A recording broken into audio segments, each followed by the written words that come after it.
Yes, yes, yes, yes, yes, my people. Yes, my people. Yes, my people. Sorry we're later than advertised, but the show must go on. Lots of technical difficulties, certain superstars missing and all of that, but the show must go on.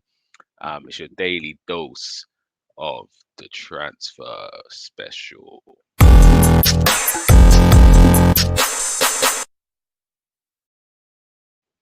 Yes, people. So hope you're all well. It's your boy Gumza. We're back for another edition of the transfer special. Um, Obviously, yesterday, great performance from the 10 on the pitch.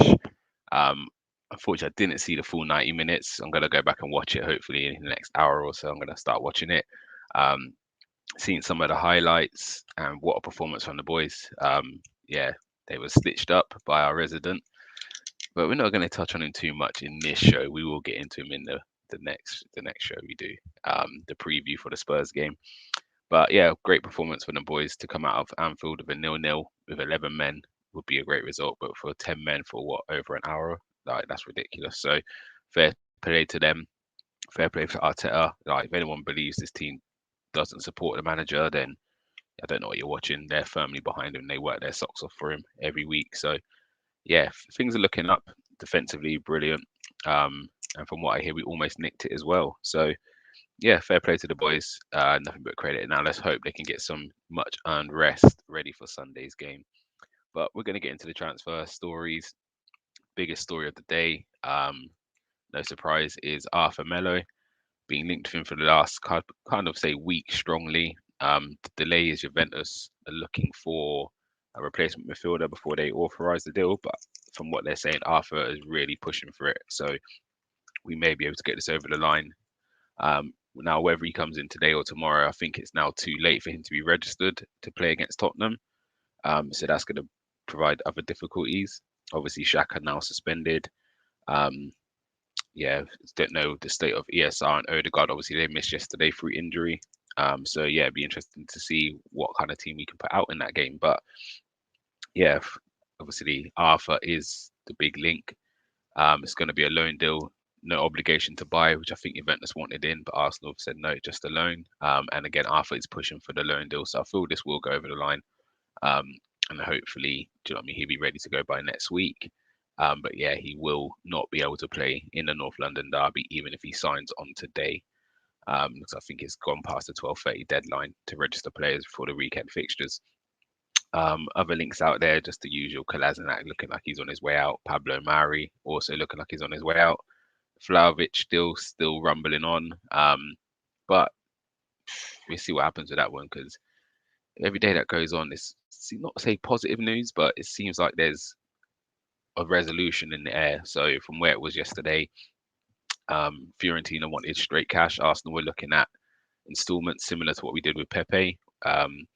So again, it's just bargaining and negotiating now. It's not a flat out, we're not selling. Like if Fiorentina was to come out and say, we're not selling at any cost, and Arsenal still looking, it sounds like a difficult deal to get done. Whereas now it seems like it's just the structure of the deal. Um, I then do think Vlahovic, the talks will kind of continue if we get the deal agreed with Fiorentina. I think he'd be asking for quite a big deal. His agents are meant to be asking for a lot, and his representatives, the team around him, are asking for like 8 mil or something like that. But if you want the player, you get it done. Obviously, we saw this with Hassan Aouar last summer, not the summer just gone, the summer before, where his brother, who's his agent, was asking for a huge lump sum, and Arsenal on that back of that turned it down and then went and got Partey. Um, but I think with Vlahovic, again, finding them strikers that are specialised like this is very difficult. So I feel he's in a very strong position in his team to negotiate some big terms because yeah, it's very hard to get someone of that quality at that age for that price tag they're looking at. So yeah, this is going to keep rumbling on, but hopefully Arsenal can get this done. Um, I wonder if we're in the market for more than just one central midfielder. Like Arthur Melo, as good as he is, I feel we need two. Um, if we can get still Wijnaldum over the line, I think that would be a really good window. So Wijnaldum, Melo, and the striker. I think that'd be a really good window. Just because again with COVID and that going on, it only takes a couple of cases and your midfield's back depleted again. So yeah, hopefully we get a couple extra in, and then we see what's going on with the outgoing front.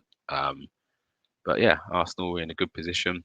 Um, it looks like we're going to get some business done. We look like one of the most active teams in this window, and look like the team who might spend the most money this window. So fair play to the board. They've really coughed up in the summer, and again, maybe potentially in January they're going to put big money down again. So yes, onwards and upwards. But again, just got to keep building. Just get this done as soon as possible. Not too sure if we sign a player they're able to play in the second leg, but obviously with Shaka now missing 2 or 3 games because of the straight red, we need someone in desperately. Um, so yeah, let's just get this done. And hopefully Edu can get some deals over the line. We will be having the Tottenham preview show potentially at 1:30. We'll confirm shortly. We're just waiting for one of the hosts to get back to me. If not, we may delay it for a bit later. But yeah, make sure you can tune into that. And obviously, if you're watching this later, then go back and watch the preview show on the YouTube. There's going to be a lot more content again this weekend. North London Derby this weekend. It feels really weird. It doesn't feel like the North London Derby. I'm hoping now we've got past that Liverpool hurdle. It will start to get that energy that we need to go into this game. So, guys, thank you very much for tuning in, and we out of here.